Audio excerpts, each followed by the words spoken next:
Let start. Good afternoon, आप सभी का एक बार फिर से स्वागत है। आज का जो सेशन है वो मैंने डेडिकेटेड किया हुआ है राउटर का जो नया नेटवर्क है हम उस पर बात करेंगे। और उसके बाद हम ओएसआई लेयर के ऊपर भी कोशिश करेंगे। ठीक है, तो depend on today discussion at least new network भी डिसाइडेड कैसे काम करता है हम उस पर बात करते हैं। एक बात करना है राउटर्स के बारे में। तो राउटर्स क्या होता है? राउटर एक बहुत बड़ा डिवाइस है। सबसे बड़ी बात तो आपको बता दूं, router is also known as the mini super computer. Router का दूसरा नाम है मिनी सुपर कंप्यूटर। और जो घर पे जो हम राउटर देखते हैं वो घर के लिए राउटर नहीं होता, या तो मॉडेम होगा या तो वाईफाई होगा या कोई और डिवाइस होगा जिसके नाम के आगे राउटर लगा होगा। इसके लिए आप एग्जांपल ले सकते हैं, जो कि टाइगर बिस्किट मैंने एग्जांपल लिया। टाइगर बिस्किट के अंदर आप ये समझ सकते हो कि जो बिस्किट है वो बेसिकली बिस्किट होता है, और उसके आगे जो टाइगर वर्ड से आइदर कंपनी का नाम होगा, ब्रांड का नाम होगा, या लोगों को फीलिंग होगी कि ये हमारा टाइगर के अंदर इसकी क्वालिटी होगी खाने के आने के बाद। तो उसी तरह से जो राउटर्स होते हैं, ये मिनी सुपर कंप्यूटर इनका दूसरा नाम है। ये भी आपका एक तरह से पूरा का पूरा आपका अ, पूरे नेटवर्क का रिस्पॉन्सिबिलिटी है। सन 2004 और 5-6 में, बेसिकली 2005 में तत्कालीन जो हमारे टेक्निकल एडवाइजर थे सैम पेट्रोडा जी, जिसके बारे में ऑलरेडी मैं आपके बारे में बता चुका हूं, उन्होंने एडवाइस किया कि अभी जो इंटरनेट हमने जो दिया था, जो हमने लास्ट सेशन में हमने बात करी थी कि इंटरनेट की हमने शुरुआत की थी, जो पुरानी लैंडलाइन थी उस पर ही हम लोगों ने इंटरनेट देने की शुरुआत की। सबसे पहले हम लोगों ने LIC ऑफिस को इंटरनेट दिया, उसके बाद पब्लिक को इंटरनेट कैसे देना है वो हमने किया। तो हमारे पास अलग अलग नेटवर्क थे लैंडलाइन का, और आपका उस पर हम लोगों ने शुरू किया था। तो एक काम करते हैं, एक बार मैं उसको पहले शो कर लेते हैं, फिर उसके आगे हम लोग बढ़ते हैं। यस, स्क्रीन शेयर कर देते हैं पहले आपको।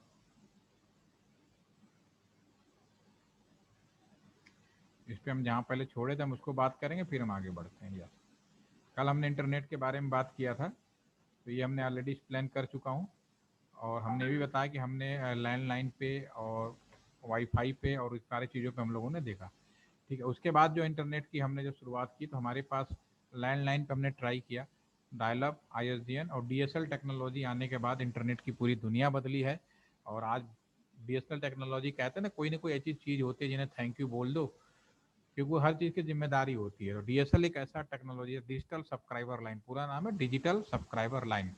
एक ऐसी टेक्नोलॉजी थी, इसके आने जो BSNL में बेसिकली ब्रॉडबैंड के नाम से जाना जाता है। ब्रॉडबैंड बेसिकली क्या होता है? NTP हर साल एक पॉलिसी बनती है जिसका नाम है NTP। मैं यहाँ पे लिख के बताता हूँ, NTP। NTP NTP का मतलब नेशनल टेलीकॉम पॉलिसी। ठीक है, नेशनल टेलीकॉम पॉलिसी क्या करता है, ये आपको गवर्नमेंट की तरफ से बनाया जाता है कि कितना स्पीड रखना है, क्या इंटरनेट देना है, किस तरह का कम्युनिकेशन देना है, किस कंट्री को कम्युनिकेट कराना है नहीं कराना है, क्या चार्ज रखना है क्या नहीं रखना है। ठीक है, तो NTP एक पॉलिसी गवर्नमेंट की तरफ से बनाई जाती है जिसका पालन कराने की जिम्मेदारी ट्राई के ऊपर होती है। ट्राई का नाम आप सभी ने सुना होगा, telecom regulatory authority of India limited. ठीक है, वो सारी कंपनियों पे रूल रेगुलेशन फॉलो कराती है। ठीक है, तो जो नेशनल टेलीकॉम पॉलिसी है, ठीक है, इन्होंने उस टाइम पे सन 2005 में जब पहली बार हम लोगों ने DSL टेक्नोलॉजी शुरू किया इंटरनेट देने यानी घर में, ठीक है, तो उस टाइम पे उन्होंने कहा कि जो ब्रॉडबैंड होंगी, अगर आपकी मिनिमम मिनिमम डाउनलोड स्पीड, कौन सा डाउनलोड, अपलोड की कभी बात नहीं, कस्टमर के रिस्पेक्ट में हम कभी भी अपलोड की बात नहीं करते, हमेशा डाउनलोड की बात करते। अगर आपसे आपका इंटरनेट सर्विस लेने जाए तो आपसे पूछा जाए कि व्हाट इज़ द स्पीड, तो आपको अपलोड नहीं बताएंगे, वो कहेंगे इतना स्पीड है, डाउनलोड स्पीड है 2 में। हमेशा जो है डाउनलोड जो स्पीड है उस समय 256 kbps स्पीड थी, ये नेशनल। और जिसकी स्पीड 256 kbps थी उसको हम लोगों ने ब्रॉडबैंड कहने शुरू कर दिए, ब्रॉडबैंड हमने कहना शुरू कर दिया। एक शब्द होता है जब आप रेलवे स्टेशन पे जाएं तो एक्सप्रेस ट्रेन, एक्सप्रेस ट्रेन के बारे में आपने सुना? एक्सप्रेस ट्रेन किसको बोलते हैं? Prasoon please unmute. सर, जिस ट्रेन की स्टॉपेज कम हो और स्पीड ज्यादा हो। जिस ट्रेन की स्टॉपेज कम हो स्पीड ज़्यादा होती है। ठीक है, ये आपकी विचारधारा है, बहुत अच्छी बात है, डेफिनेटली ये उसकी क्वालिटी है, स्पीड ज़्यादा होगी और वो कम स्टॉपेज होगा। ठीक है, एक क्वालिटी आपने बताया। इसका और सरल आंसर, चलिए कोई इशू नहीं है, कोई बड़ी चीज़ नहीं है, कोई हट के लिख से कोई, मैं बताता हूँ। देखिए, आप अगर रेलवे में जाएं, ठीक है ना, तो कुछ टर्म्स होंगे जो बड़े कॉमन होंगे, जैसे कि आपका पैसेंजर ट्रेन हो गया, ठीक है ना, पैसेंजर ट्रेन हो गए आपके, एक्सप्रेस ट्रेन हो गए आपके, ठीक है ना, आपके सुपर फास्ट हो गए, ये सारे नाम आप रेलवे में सुना होगा, ठीक है ना। और इसके बाद आपका राजधानी हो गई, ठीक है ना, शताब्दी हो गई, और अभी नाम एक और हमारा अभी शुरू हुआ है, टेलगो, ठीक है ना। तो ये सारे जो नाम थे, तो बेसिकली जैसे कि मैंने अभी पूछा कि इनका क्या मतलब है, तो भाई सीधी सी बात है, passenger is all are depend on the average speed. इन सब का जो नाम है एवरेज स्पीड की वजह से है। स्टॉपेज कम होना ज़्यादा होना इनके ऊपर डिपेंड करता है। पैसेंजर ट्रेन कौन सी ट्रेन होगी? वह ट्रेन जिसकी average speed 40 kilometre per our होगी। तो लॉजिक सी बात है, इस स्पीड को बैलेंस करने के लिए बनाने रखने के लिए नंबर ऑफ स्टॉपेज तो बढ़ाने पड़ेंगे, स्पीड को स्लो भी रखना पड़ेगा। तो पैसेंजर ट्रेन होगी, ये नहीं कि हर स्टेशन पे रुके, कुछ दुकानदार हो सकता है कि हर स्टेशन पे रुके वो पैसेंजर ट्रेन कहलाएगा, ऐसा नहीं है। पैसेंजर ट्रेन वो ट्रेन जिसकी एवरेज स्पीड 40 किलोमीटर है। एक्सप्रेस ट्रेन वो ट्रेन जिसकी स्पीड 60 हो। सुपर फास्ट जिसकी 80 हो। राजधानी जिसकी 100 से लेके 110 के बीच वालों को रेंज दे दी। टेलगो की 200 से लेके 250 किलोमीटर पर आवर स्पीड दे दी, ठीक है ना। एवरेज स्पीड उन्होंने डिसाइड किया। ये पॉलिसी बनाई जाती है स्पीड, ये रोड ट्रांसपोर्ट कॉर्पोरेशन एंड जो हमारी मिनिस्ट्री होती है जो ट्रांसपोर्टेशन सर्विस देखती है, वो लोग बनाते हैं। तो ये जो शब्द हैं, पैसेंजर, एक्सप्रेस, सुपर फास्ट, राजधानी, ये शब्द केवल ट्रेनों के लिए नहीं है, ये शब्द बसों में भी लागू होता है, ये शब्द हमारे हवाई जहाज़ों में भी लागू होते हैं जब शुरुआत में आए थे, ठीक है ना। लेकिन चूंकि ट्रेन में पहले शुरू कर दिया, तो मैं जब एक्सप्रेस बोलता हूँ तो सबके दिमाग में आता है एक्सप्रेस का मतलब रेलवे स्टेशन होगा। उसी तरह से इंटरनेट का जो स्पीड है दो भागों में डिवाइड किया गया। एक स्पीड जो कम स्पीड का होगा उसे हम नैरो बैंड बोलेंगे, और जो ज़्यादा का होगा उसे हम लोग ब्रॉडबैंड बोलेंगे। तो एनटीपी सन 2005 के अंदर, 2005 में जब एनटीपी आई, तो उसमें ये बोला गया कि वो सभी इंटरनेट सेवाएं जिसकी स्पीड 256 से ज़्यादा हो, वो सारे के सारे आपका ब्रॉडबैंड कहलाएंगे। तो उस समय जो इंटरनेट की स्पीड 256 से ज़्यादा सबसे पहले डीएसएल टेक्नोलॉजी के अंदर दी गई, जो बीएसएनएल के लैंडलाइन पे दी गई, इसलिए बीएसएनएल लैंडलाइन ब्रॉडबैंड के नाम से जाने। और आज भी अगर ब्रॉडबैंड वर्ड आता है ना, तो लोगों को लगता है कि वो बीएसएनएल का लैंडलाइन होगा, ब्रॉडबैंड नहीं, फर्स्ट टाइम दिया था, इस वजह से ये पॉपुलर हो गया बीएसएनएल लैंडलाइन ब्रॉडबैंड। ओके, उस समय और आज अगर हम एनटीपी, जो इस समय एनटीपी चल रहा है, एनटीपी चल रहा है 19 का चल रहा है, अभी एक नई एनटीपी आने वाली आजकल में ही, ठीक है, ज्यादातर सितंबर के महीने में आती है एनटीपी, ठीक है। 19 में ज्यादा इंप्लीमेंट नहीं हुआ last year due to covid, but अभी जो एनटीपी 19 में वो इंटरनेट सेवाएं जिनकी मिनिमम डाउनलोड स्पीड 2 Mbps है, वो सारे के सारे आपकी ब्रॉडबैंड कहलाएंगी। अब ये स्पीड मोबाइल पे भी हो सकता है, ये स्पीड आपके लैंडलाइन पे भी हो सकता है, या आपके और भी किसी टेक्नोलॉजी के ऊपर हो सकता है। सैटेलाइट में भी अगर आप इंटरनेट दे रहे हैं ब्रॉडबैंड, दैट मीन्स की मिनिमम स्पीड 2 Mbps है। तो ये स्पीड जो वर्ड है, ये स्पीड के ऊपर डिपेंड है, कंपनी या जो किसी माध्यम से इंटरनेट दे रहे हैं उसके ऊपर डिपेंड नहीं है। तो पहला चीज आपकी क्लियर हो जानी चाहिए, ठीक। दूसरी चीज कि हमारा जो इंटरनेट था, एक तो आपका डीएसएल टेक्नोलॉजी, केबल भी, जहाँ पे हम लोग कॉपर वायर नहीं बिछाए थे, तो बाद में लोगों के घरों में केबल टीवी पहुंचा हुआ था, तो उस केबल का ही हमने इस्तेमाल करके इंटरनेट से, तो डीएसएल सर्विस में भी एप्लीकेबल ऑन द केबल। और एफटीटीएच आज का जमाना, अब सबको क्या चाहिए? स्पीड इतना दो भाई, बिना रोके स्पीड चाहिए। जब आपको स्पीड बहुत ज्यादा चाहिए, इनफाइनाइट बैंडविड्थ चाहिए, तो डेफिनेटली एक नई टेक्नोलॉजी, नया मीडिया की जरूरत पड़ेगी। अभी जो मेरे पास टेक्नोलॉजी है उसके आधार पे हम जो कॉपर वायर पे इंटरनेट दे पाएंगे, उस पर 24 Mbps का दे पाएंगे। जो टावर है, अगर आप मोबाइल के टावर से, अगर आप मोबाइल पे चाहे किसी भी कंपनी का ले लें, मैक्सिमम अभी आप इस पे अपने मोबाइल पे टावर के माध्यम से ज्यादा मोबाइल इस पे 8 Mbps, ओनली 8, ये अगर दे रहे ना 100 Mbps मिल रहा, 20 Mbps मिल रहा, डेट इज सब छलावा है। Actual speed is the practical speed only 8 Mbps। लेकिन अगर आपको वास्तव में 100 Mbps चाहिए, 200 चाहिए, 1 Gbps चाहिए आने वाले समय में, तो डेफिनेटली आपको फाइबर लगाना पड़ेगा, इसीलिए फाइबर टू द होम आपके पास में हम ले जा रहे हैं। Excuse me. ओके, तो मैं बात कर रहा था घर तक फाइबर पहुंचाए। फाइबर एक ऐसा मीडिया है जिसमें आप कितना स्पीड दे सकते हो, वैसे कुछ आइडिया है?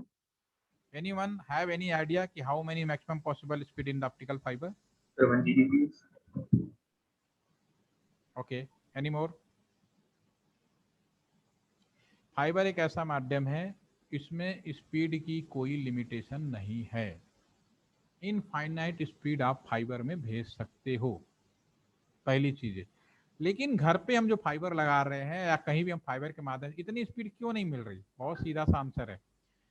यमुना एक्सप्रेसवे का नाम ऑल यू नो कि Yamuna expressway Delhi to Noida to Agra के बीच में बनाया गया है। इसमें जब हमने इस एक्सप्रेसवे को बनाया था तो हमने कहा था कि इस एक्सप्रेसवे पे 200 से ज़्यादा की स्पीड से हम लोग गाड़ी दौड़ा सकते हैं, कार दौड़ा सकते हैं, व्हीकल को रन करा सकते हैं। प्रॉब्लम क्या हुई? अभी वहाँ पे जाएंगे लिखा होगा 100 से ऊपर ना जाए। क्यों? क्योंकि टायर फटने लगते हैं। क्योंकि हमारे पास रास्ता तो है, रोड में no doubt, road is the very good, up to 200 MB kilometre per hour speed you can move there, no problem. But हमारे पास जो व्हीकल है, जो साधन है, उसके टायर या उसके इंजन ऐसे नहीं है जो इतनी हाई स्पीड को कवर अप कर सके। उसी तरह optical fibre is a very good media, there is no doubt. Infinite bandwidth यानी खूब भी इंटरनेट हो कोई प्रॉब्लम नहीं, लेकिन इंटरनेट रास्ता भेजने का साधन भी चाहिए, ठीक है ना? ये तो मीडिया, ये सारे मीडिया की बात हुई, साधन चाहिए, तो वो भी हमारे पास वो साधन नहीं, वो हमारे ट्रांसमिशन सिस्टम्स होते हैं। आपको एक्सचेंज के बारे में जब मैं बता रहा हूँ, आपको याद होगा जब पहले दिन मैंने टेलीफोन एक्सचेंज का सारा डिस्कशन किया था। अगेन हम वापस आ जाते हैं, इसमें बड़ा हुआ है। यस, या पहले इसमें चले जाते, स्पीच रूम में चले जाते। स्पीच रूम में मैंने आपको सारी चीजें बताई थी। मैंने कहा एक रूम ट्रांसमिशन रूम का भी होता है, एक ट्रांसमिशन रूम का होता है। कि ट्रांसमिशन रूम का रोल क्या है? जब पूरे एक्सचेंज को कहीं और भेजना हो तो इस रोल का काम आता है, इसमें फाइबर जुड़ा होता है, ठीक है ना? तो यहाँ से स्पीड हमें जो कहीं और भेजना है, फाइबर में जुड़ा जाए, तो ये जो ट्रांसमिशन है ये मीडिया हो गया, साधन हो गया, आप कह सकते हो व्हीकल हो गया, जिसके मध्यम हेल्प की मदद से आप अपने शब्दों को या अक्षरों को, जो भी डाटा है उसको दूसरी लोकेशन भेज सको। तो ये एक लोकेशन से दूसरे लोकेशन भेजने के लिए ये जो मीडिया है, इसकी कैपेबिलिटी सबसे ज्यादा किसी के पास है तो वो बीएसएनएल के पास है। लेकिन ये है कि चूंकि नेशनल लाइन पे लगी हुई है तो बीएसएनएल अभी नेशनल लाइन पे तो कोई प्रॉब्लम नहीं, लोकल पे अभी परमिशन नहीं मिला हो तो प्रॉब्लम है। तो जो बीएसएनएल के पास जो नेशनल लाइन लगे 1000 Gbps अभी हमारे जो ट्रांसमिशन सिस्टम अपडेट हुए, सबसे पहले जो ट्रांसमिशन सिस्टम, ये जो ट्रांसमिशन सिस्टम आप देख रहे थे इनके अलग अलग नाम थे। तो जो पहला ट्रांसमिशन सिस्टम था वो पीडीएस था। पीडीएस में मैक्सिमम स्पीड हम लोग 64 MBPS तक हम भेज सकते थे, 64 MBPS तक, ठीक है ना, पीडीएस सिस्टम में। उसके बाद हमने एसटीएम ले आए, सॉरी 64 नहीं 140, सॉरी सॉरी सॉरी 140, अभी जो बीएसएनएल के पास है, जो भी बीएसएनएल ही सबका यूज करता है। उसके बाद हमने एसटीएम सिस्टम लाए, ठीक है ना। इसमें ये 144 से लेके 10 Gbps तक है।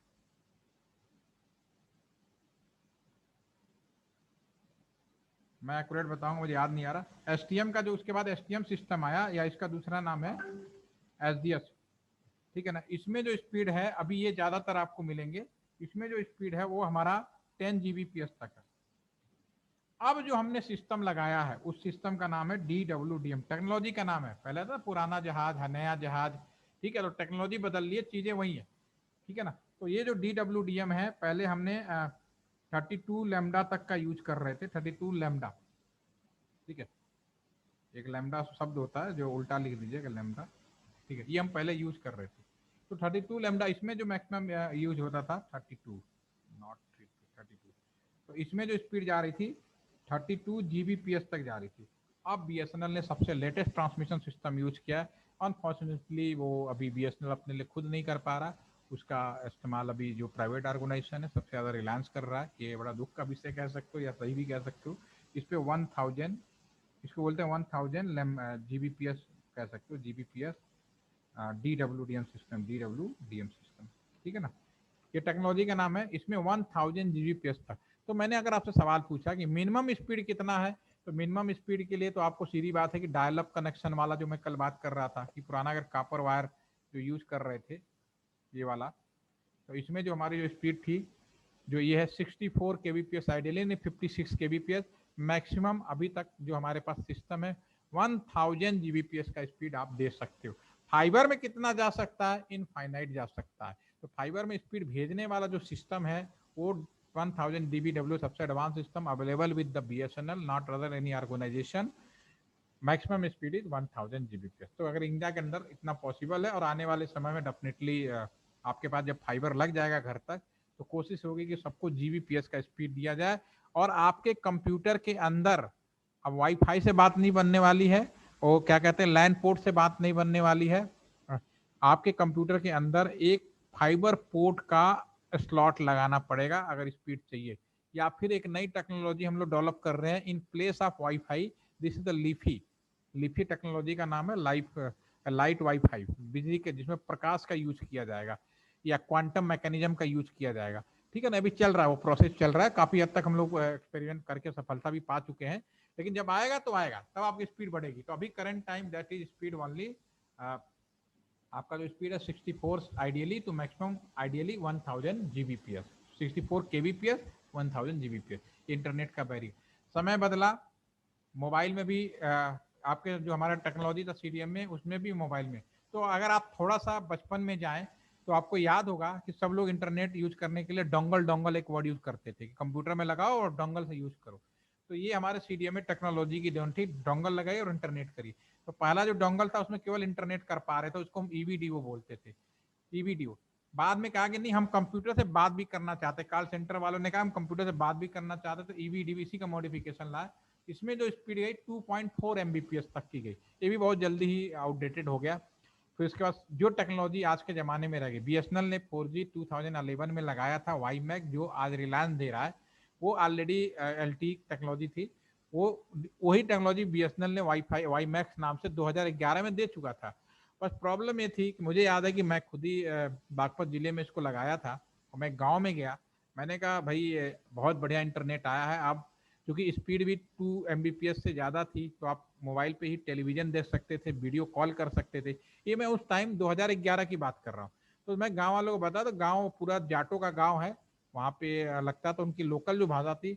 मैंने एक प्रधान जी के पास गया कि भाई मैंने आपके गाँव में लगाया है वाईमैक, क्योंकि गांव में इंटरनेट नहीं होते थे तो वाईमैक्स के थ्रू सरकार ने कहा गांव में भी इंटरनेट दिया जाए। तो हम लोगों ने, क्योंकि वाईमैक्स शहर में ना लगा के गवर्नमेंट ने कहा गांव में लगाओ, तो हमने गांव में लगाया, जबकि जरूरत शहर में थी। और इसमें स्पीड 100 एमबीपीएस तक दिया जा सकता था, दैट इज वेरी गुड। ठीक है, तो मैं गांव में लगाया और मैं गांव के प्रधान जी को बोला कि सर ये बढ़िया इंटरनेट गांव सरकार ने शुरू किया, आप लगाइए यहाँ पे। तो पता है गांव जी के प्रधान जी ने क्या बोला, अपने भाषा में बोला, हम महाड़े को इंटरनेट से क्या करना, देर लोकल लैंग्वेज, उनकी लोकल लैंग्वेज थी। महाड़े को इंटरनेट, मुझे खेती बाड़ी करना है, ये करना है, बच्चे लोग से पूछो करना है तो लो। मैंने उनकी अपनी भाषा थी, तो मैं वहाँ काम करते करते मेरी भाषा कुछ ऐसी हो गई। ठीक है, तो दे आर नॉट इंटरेस्टेड। ठीक है, तो पूरा का पूरा ये technology total wastage of money. Otherwise ये लग जाता तो आज हम 5G ऑलरेडी इंप्लीमेंट कर चुके होते, इतना हम लोग आगे जा रहे थे। खैर पॉलिसी के आगे सभी फेल हैं। बीएसएनएल को 4G अभी तक नहीं दिया गया, बड़ा हैरानी की बात है। आप समझ सकते हैं अगर आज 4G दे दें तो बाकी कंपनी, क्योंकि बीएसएनएल रियल में 4G देगा, वो 3.595G नहीं देने वाला है। जो 4G होगा डेफिनेटली कोई अच्छी चीज आती है तो कस्टमर हमेशा अच्छी चीज के पीछे ही भागता है। आपने अगर, क्योंकि ये सेम चीज रिलायंस ने कर ले दुनिया मुट्ठी में सीडीएमए टेक्नोलॉजी को लाया था। मैं भी गवाह हूँ कि मैंने भी पहला अगर मोबाइल फोन लिया था तो रिलायंस का ही लिया था, कर ले दुनिया। लेकिन जल्दी रियलाइज हो गया कि all are this is joking type का है ये। और बीएसएनएल ने 3G चालू किया तो फिर हम लोग जल्दी से सारे लोग 3G पे आ गए थे। अब 4G है उनका चालू है, डेफिनेटली है, लेकिन जैसे भी बीएसएनएल का 4G आएगा और डेफिनेटली अभी आप सुन रहे हैं द फर्स्ट जो कंपनी होगी 5G देने वाली वो एमटीएनएल और बीएसएनएल ही होगी। तो उसमें एक अलग इतिहास आएगा, भविष्य में देखते हैं क्या होता है। अब जो डेवलपमेंट किया गया मोबाइल में किया गया, मोबाइल में सबसे पहले हमने डायल अप शुरू किया, जीपीआरएस दिया, इसमें 144 एमबीपीएस का स्पीड दिया गया। एज, क्योंकि हमने ऑलरेडी टेक्नोलॉजी लगा चुके थे तो उसको उखाड़ के नहीं फेंक सकते, तो हमने जुगाड़ किया। तो इसको मैं लिख भी देता हूँ, जो हमारा ये जीपीआरएस था वो यहाँ पे लिखते हैं। ये हमारे पास में इसमें 2.5G बोला गया, 2.5G। उसके बाद हमारा एज आया, इसी में मतलब जो टेक्नोलॉजी वही थी, जुगाड़ करके हमने उसको आगे किया 2.75। जो रिलायंस 5G देने की बात कर रहा है वो नई चीज नहीं लगाने वाला है, आपको बिल्कुल क्लियर बता रहा हूँ। They are nothing is new thing. वो ऑलरेडी जो चीजें लगाई हैं उसी में जुगाड़ करेगा, क्योंकि 3 लाख करोड़ रुपए के आसपास का इन्वेस्टमेंट कर चुका है, तो इतना पैसा फिर दोबारा नहीं लगा सकता। जो चीज है उसी को अपडेट करने की कोशिश करेगा वो। ठीक है, UMTS this is the first 3G। ठीक है, इसको हम लोग WCDMA टेक्नोलॉजी के नाम से भी जानते हैं। उसके बाद BSNL ने 3G में थोड़ा जुगाड़ किया, 3.5G लगा दिया। और अभी जो है ऑलरेडी जो रिलायंस चल रहा है वो आपका LTE में चल रहा है, जिसे हम लोग 3.95G के नाम से जानते हैं, 3.95G। इसमें जो स्पीड है अभी तक 24 से लेके 100 Mbps तक दिया जा सकता है। बट जो रिलायंस ने जो स्पीड दिया है कस्टमर को, मैक्सिमम 24 Mbps तक का स्पीड दिया है। बाय डिफॉल्ट 8 Mbps तक तो मिल जाता है इसमें। कोई जो BSNL अभी लॉन्च करने वाला है, जो किसी वजह से गवर्नमेंट पॉलिसी कही है या कभी कोई ना कोई तड़ंगा रहा है, वो LTE प्लस है, LTE plus and WiMAX advance के नाम से टेक्नोलॉजी का नाम है। ठीक है, और ये इसमें जो स्पीड है आपकी 100 से लेके 1 Gbps तक बिना किसी झिझक से हम लोग दे पाएंगे। ये एक जनरल आइडिया मैंने आपके सामने रख दिया, सामने आया तो मैंने लिख दिया। ठीक है ना, तो अभी हम वापस आते हैं। सैम पेट्रोला ने जब बोला कि हमें सन 2005 में कि अब क्योंकि जब ब्रॉडबैंड की सफलता मिल गई, क्योंकि पहली बार जब हमने ब्रॉडबैंड लगाया तो फर्स्ट टाइम हमारे जो रिजल्ट थे हाई स्कूल के, इंटर के, यूनिवर्सिटी के result, first time in the 2007 and 8 every and आप मोबाइल पे कस्टमर खुद ही देख पाएगा। आप अपने मोबाइल पे रोल नंबर डालिए, आज अपना रिजल्ट देखना, आपको कहीं भागना नहीं। आप कितने अच्छे टाइम में हैं, अगर आपको कोई रिजल्ट देखना तुरंत अपने साइट पे दाइए, कोई ना कोई ऑप्शन होता है, आप उससे तुरंत फाइंड आउट कर दें। जब मुझे इंटरनेट पर रिजल्ट, मैं हाई स्कूल पास कर लिया 1994 में, और मुझे अब मैं कब किस डिवीजन में पास हुआ ये मुझे 4 दिन बाद पता चला, क्योंकि उस समय कोई मीडिया नहीं था। अखबार पे पेपर पे आते थे, और पेपर घर तक पहुंचने में, खरीदने में, क्योंकि जब रिजल्ट आता था तो पूरा का पूरा पेपर ही बिक जाया करते थे। ठीक है, उसके बाद जब मैंने इंजीनियरिंग में एडमिशन लिया उस समय भी रिजल्ट हमारा न्यूज़पेपर में आता था, सोचिए। और उसके बाद जब हम एग्जाम पास करने लगे, जब शुरू के 4 सेमेस्टर हमारे उसमें ही निकल गए। उसके बाद जब पहली बार जो रिजल्ट आया, फिर हमारा वो कंप्यूटराइज डिस्प्ले आपका फिर रूम में बताया जाने लगा। लेकिन जब हम लोगों ने शुरू किया 2005-6 में, जब इंटरनेट की बात कर रहा हूँ, 2006-7 के आसपास में पहली बार ऐसा हुआ, 7 में 8 में जब BSNL ने ब्रॉडबैंड दे दिया, तब लोगों को इंटरनेट पे जाके खुद ही वो साइबर कैफे में जाते थे और वहां से रिजल्ट फाइंड आउट करने लगे। और जैसे ये हुआ तब हमारे सैम पेट्रोला जी ने एक बड़ा अच्छा सजेशन दिया उस समय 2006 में, 5 में, 5 और 6 दोनों में कंटिन्यूस उनका सजेशन का बहुत इंपॉर्टेंट रोल है। उन्होंने कहा कि मनमोहन जी, अगर आप वास्तव में चाहते हो कि इंडिया में हर एक घर में इंटरनेट चला जाए और इस तरह की सुविधाएं हो, और जैसे कि मैं और आज आप लोग बात कर पा रहे हैं, अगर ऐसा चाहते, उन्होंने एक सपना देखा, तो इसके लिए आपको जो पुरानी जो लैंडलाइन पे व्यवस्था पे आपने जो इंटरनेट दिया था उससे आपको मुक्ति दिलानी पड़ेगी, आपको पूरी नई लाइन लगानी पड़ेगी और फाइबर को इम्प्लीमेंट करना पड़ेगा प्रॉपर तरीके से। तो इस चीज को ध्यान में करते उन्होंने राउटर कॉन्सेप्ट को लाया। जो पुरानी लाइन थी इंटरनेट का, वो भी मैं आपको दिखा देता हूँ, लगे हाथ। देखिए पुरानी लाइन जो ये थी आपकी, इसमें हम लोगों ने क्या किया, ये हमारा जो फोन था एक्सचेंज में आए, जिस तरह से लगे होते थे, ठीक है, और यहाँ पे आप कंप्यूटर लगा के ये कर सकते थे। यहाँ पे पुरानी लाइन में आपको क्या किया था हम लोगों ने, सिंपली यहाँ से निकाले और यहाँ से फोन हटाकर हम यहाँ पे एक मॉडेम लगाते थे और यहाँ पे हमने इंटरनेट जोड़ देते थे। और एक्सचेंज में क्या किया, ये मेन स्विच यानी डेटा, मेन स्विच कौन था, डीटैक स्विच था, ये तो लोकल स्विच हो गया। ठीक है, और डीटैक स्विच में जाता है, डीटैक स्विच से हमने एक नया स्विच ऐड कर दिया। और ये इंटरनेट वर्ल्ड का मतलब बाहर की दुनिया, जहाँ पे दूसरे साइड का जो कंप्यूटर है वहाँ पे हम लोग कम्युनिकेट करते हैं, तो इसको मैनेज किया गया डाटा स्विच के। तो हमने एक अलग स्विच लगाया, डाटा स्विच। ठीक है, तो पुराने व्यवस्था में इसी लाइन पे हमने सिर्फ टेलीफोन को रिप्लेस किया कंप्यूटर से, लोकल मैकेनिज्म चेंज किया मॉडेम लगा के। तो पुराने अगर ब्रॉडबैंड आप लिए होंगे तो आपके घर में एक मॉडेम लगा दिया जाता था, और मॉडेम से आपको कंप्यूटर सारी व्यवस्था, इसी तरह से इसका एक्सप्लेनेशन है, ये दिखा देते हैं आपको। या एक मॉडेम लगाया और फिर हमने इसको कनेक्ट कर दिया था, ये हमारी पुरानी व्यवस्था थी। ठीक है, इसको हम बोलते हैं डायल अप। डायल अप क्यों बोलते थे कि ये नंबर डाल, हमें इंटरनेट करना है तो इस कंप्यूटर को यहाँ जुड़ना पड़ेगा, ये जो कंप्यूटर है उसको मुझे यहाँ जुड़ना पड़ेगा, तब ना बाहर की दुनिया में कनेक्ट होगा। अभी वो किससे जुड़ा, इस स्विच से जुड़ा है, ठीक है। तो डायल अप, तो पहले जब इंटरनेट देते थे तो उसमें दो चीजें होती थी, यहाँ दिया नहीं मैं बना देता हूँ। उसमें पहले जो इंटरनेट देने के लिए कि आपको यहाँ पे कंप्यूटर के अंदर दो चीजें इंप्लीमेंट करनी पड़ती थी। पहला आपका यूजर नेम, सेकेंड पासवर्ड, और third is the phone number, ठीक है। तो पहले जब लोग इंटरनेट लेते थे तो फोन नंबर भी लेते थे, फोन नंबर फिक्स था 1722222 और था 1722332 172 एंड 25, ये तीन नंबर थे, 172222 1722 और 172225, ये डायल अप। तो जब हम अपने कंप्यूटर में ये डालते थे यूजर नेम पासवर्ड, तो मेरा कंप्यूटर जो था यहां से, एक मिनट, यहां से नंबर पहले डायल करता था, यहाँ से पहले इसमें नंबर डायल होता था, यहाँ से फिर नंबर डाल, इस स्विच के पास कह रहा है लोकल नहीं है, वो भेज देता था मेन एक्सचेंज। अच्छा ये इंटरनेट का है, 172 पढ़ते इंटरनेट का है, 172 कंट्री कोड था, नंबर 2 जो लिखा था ये बीएसएनएल का कोड था, और लास्ट का जो 2 था बीएसएनएल की आम पब्लिक के लिए, ये सरकारी नंबरों के लिए, और ये साइबर कैफो वालों के लिए था। ये नंबर फिक्स थे पहले इंटरनेट के लिए। तो ये जो नंबर हमारा जो है, एक कंप्यूटर पहले नंबर डायल करता था 172222 और यहाँ जुड़ जाता था। अब इंटरनेट नहीं हुआ, इंटरनेट तब होगा जब यहाँ से बीच में हम कम्युनिकेशन करेंगे। तो पहले डायल अप कनेक्शन में हम नंबर डायल करते थे, जुड़ जाते थे। तो पहले जब आप पुराने जमाने के साइबर कैफे में जाएंगे, जब इंटरनेट करना होता था तो पहले सब वहां पे जब भी इंटरनेट करना तो user name password telephone number dial करके पहले जुड़ा जाता था, फिर इंटरनेट। अगर डिस्कनेक्ट नहीं करेंगे तो इंटरनेट करें ना करें क्या होगा, टेलीफोन नंबर डायल कर रखा है तो उसमें दो चार्ज लगते थे, टेलीफोन नंबर का अलग और इंटरनेट करने का डाटा कितना सेंड और रिसीव कर रहे हैं उसका अलग चार्ज लगता था।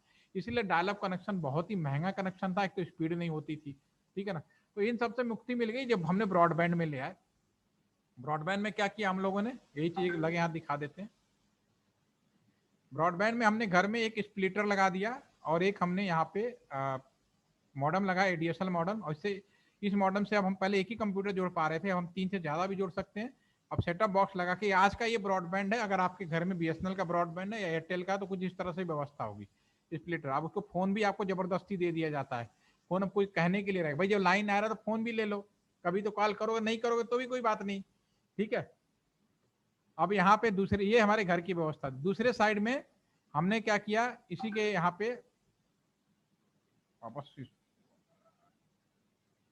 यहाँ पे इसमें हम क्या करते हैं, दूसरे साइड में एक्सचेंज में हमने जहाँ स्विच की जगह पे इस स्विच को, ये वाला वायर हमने निकाल दिया, रिमूव कर दिया, और इस वायर को ये एमडीएफ के पास में हमने एक नया डिवाइस लगाया जिसको हम लोग डीएसएलएम बोलते हैं, डीएसएलएम एमडीएफ के पास में। अब ये जो वायर था जो कस्टमर वाला था इसको हमने यहाँ जोड़ दिया, और इसी का ये दूसरा वायर था इसको हमने यहाँ दूसरे पोर्ट पे जोड़ दिया। एमडीएफ में दो वायर हम इस तरह से जोड़ते, तब ये जाके स्विच रूम में जाता था, और इसको हमने डायरेक्ट स्विच में जोड़ दिया। तो दूसरे में क्या हुआ कि जब ये जो वर्किंग होती है, ये टेलीफोन लाइन होता है, यहाँ पे हमने जो स्विच लगाया, कौन सा स्विच लगाया हमने, ये वाला नीचे वाला आपका, ये यहाँ पे आ जाइए वापस, यस,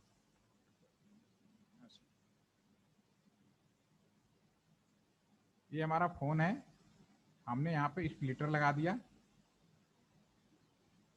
एक्सचेंज घर में ही, और यहाँ पे हमने इंटरनेट लगा दिया, राइट।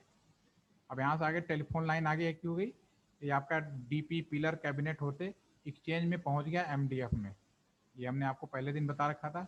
एमडीएफ में क्या होता है कि एमडीएफ में दो पार्ट बना के रखा हम लोगों ने, ठीक है। एमडीएफ से वायर को यहाँ पे मैंने एक डिवाइस लगाया जो इंटरनेट का डिवाइस था, डीएसएलएम, डीएसएलएम। अब यहाँ से वायर उठा के हमने यहाँ लगा दिया और इसका वायर उठा के हमने यहाँ लगा दिया। पहले क्या होता, हम यहाँ पे टेम्प्रोरी बेसिस पे जोड़ रहे थे, ठीक है। अब ये हमारा लोकल स्विच में जुड़ गया, और फिर हमारा ये मेन एक्सचेंज में जुड़ गया, और मेन एक्सचेंज से फिर हमारा ये इंटरनेट स्विच में जुड़ गया, और ये हमारा इंटरनेट वर्ल्ड आ गया। ये था, ये स्विच का ऑलरेडी आपको मैंने विद आइडिया दे रखा है, ठीक है। और यहाँ से ऑप्टिकल फाइबर निकाला और हमने इस स्विच में भेज दिया, राइट। अब हमने क्या किया, यहाँ फोन लगा, तो इसकी वर्किंग कैसे हुई, नए ये ब्रॉडबैंड में इसकी वर्किंग ये हुई कि पानी की पाइप की तरह काम करता है। इसमें वाटर है, इसमें मिल्क है, आगे सिंगल पाइप हो गया, वाटर प्लस मिल्क, ठीक है। यहाँ पे आ गया वाटर प्लस मिल्क, ये जो स्प्लिटर है दोनों को मिक्स करके सिंगल भेजता है। अब यहाँ पे भी क्या है कि दो भागों में बटा है, ऊपर वाला पार्ट स्प्लिटर है और नीचे वाला पार्ट डिस्लैम कहलाता है। वो पूरा सिस्टम को भी हम डिस्लैम ही कहते हैं। तो ये क्या करता है, पानी बिक्स जो आता था उसको अलग करता था। वाटर, चलो भाई वाटर इधर चले जाओ, यहाँ चला गया। इंटरनेट इधर आ जाओ, ऐसे ही उधर से आता था। ठीक है, फिर यानी कहने का मतलब है कि यहाँ से हम लोगों ने जो एक स्विच लगाया, एक नया जो लगाया इंटर ब्रॉडबैंड के लिए, उसकी लाइन हमने डायरेक्ट इंटरनेट स्विच को जोड़ दिया। पहले क्या हो रहा था, नंबर डायल कर, पहले स्विच में डायल हुआ फिर आता था यहाँ पे, तब आगे की दुनिया में हम इंटरनेट कर रहे थे, दूसरे साइड के कंप्यूटर से जुड़ रहे थे।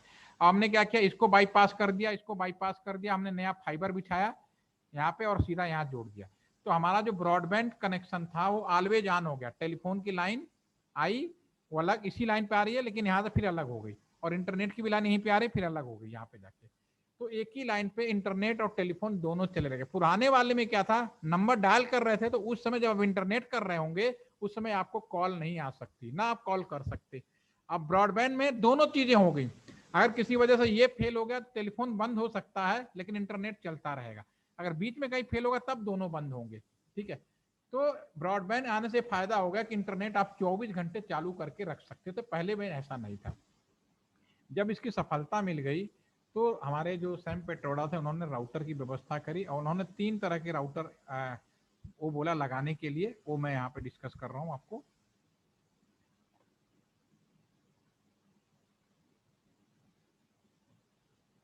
तीन तरह के राउटर हमने यूज किया गया, और आपके राउटर आपके स्क्रीन पे है।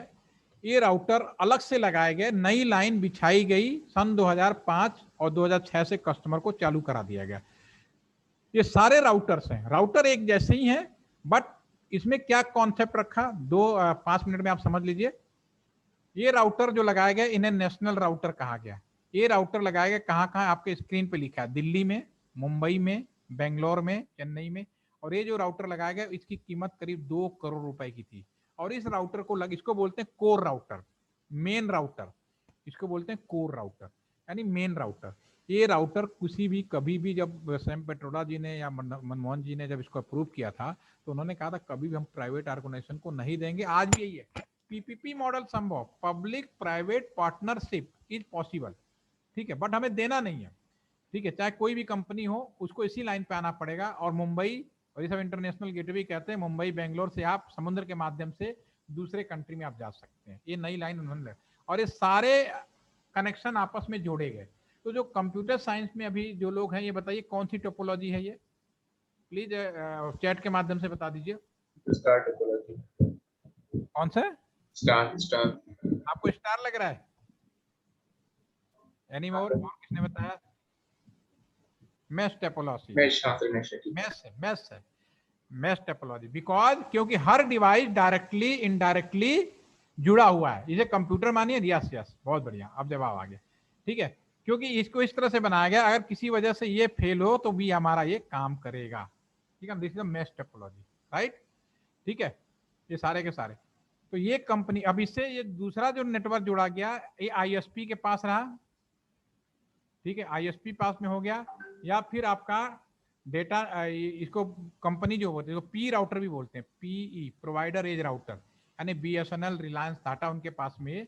और आपका कॉलेज का कैंपस है, कॉलेज के कैंपस में कस्टमर एज राउटर लगेगा, यानी आपके कॉलेज में ये पूरा कॉलेज कैंपस का मान लेंगे, this is customer edge router. ठीक है, तो ये राउटर लगाए गए, 3 तरह के राउटर। एक राउटर ये सेकेंड अल्टरनेट राउटर है, सब जगह राउटर लगा हुआ है।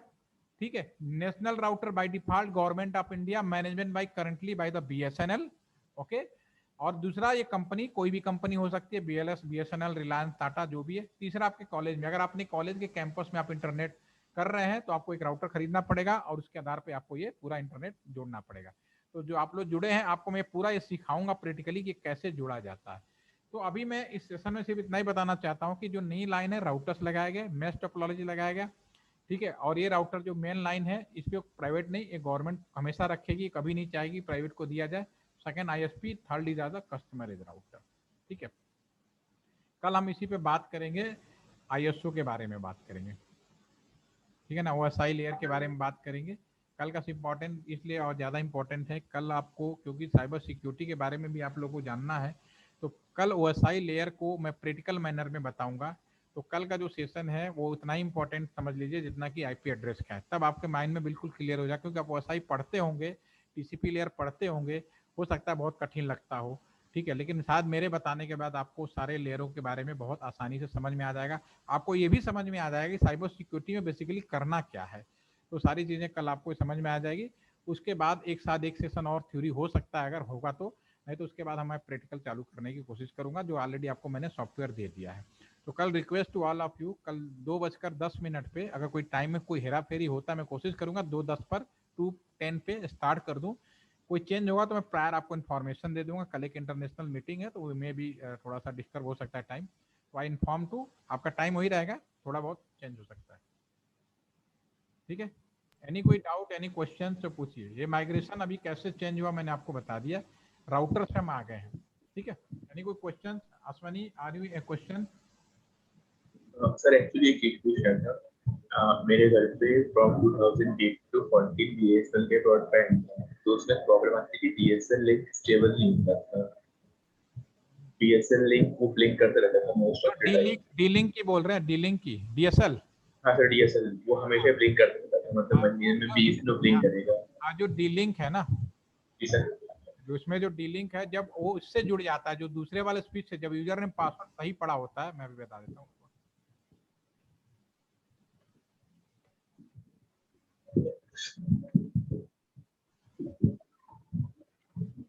जब यूजर नेम पासवर्ड सही पड़ा होता है ना, ये हमारा ये जो, ठीक है ना, तो सीधा हमारा यहाँ पे है, जब हमारा यूजर नेम पासवर्ड सही पड़ा होता है तो जो मेरा कंप्यूटर डायरेक्टली यहाँ से जुड़ा होता है, अगर जरा सा भी गलत होगा तो लिंक आपका फेल हो जाएगा, ठीक है ना। तो जो लिंक आपके मॉडम, अगर आपके घर में ब्रॉडबैंड मॉडम होगा तो उसमें एक लिंक डीएसएल लाइन भी आती होगी। डीएसएल लाइन का मतलब है कि आपका यूजर नेम पासवर्ड पड़ा है, आप इस लाइन से प्रॉपर जुड़ चुके हैं, फर्दर आप इंटरनेट डायरेक्टली करने को तैयार हैं आगे के लिए, ठीक है ना।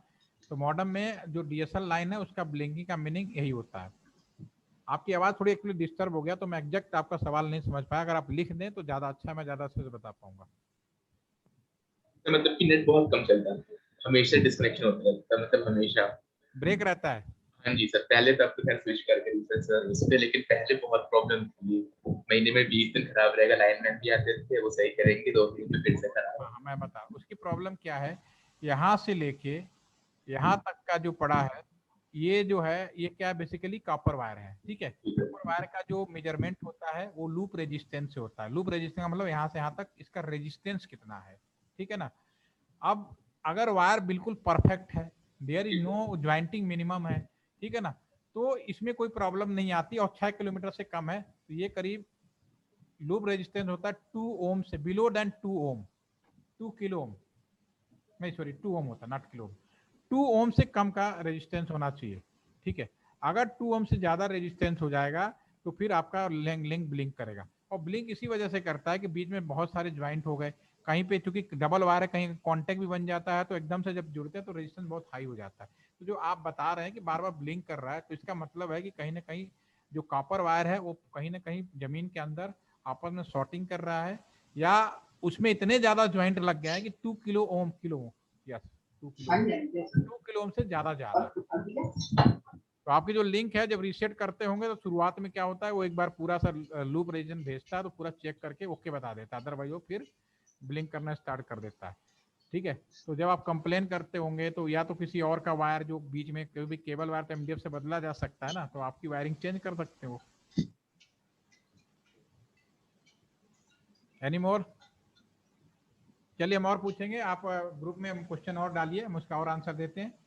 कल आप थोड़ा सा वसाई लेयर का सेशन जरूर ज्वाइन करिए, और एंजॉय द वसाई लेयर, और होपफुली कि कल के बाद वसाई लेयर भी आपको समझ में आ जाएगी, आप उसको याद रखेंगे। जैसे कि आपको आईपी एड्रेस अब समझ में आ गया कि आईपी एड्रेस चाहिए ही चाहिए, उसी तरह वसाई लेयर के बारे में भी आपको जानकारी मिल जाएगी, वसाई लेयर होता क्या है, ठीक है। तो कल please the join वसाई layer. Have a nice day, thank you.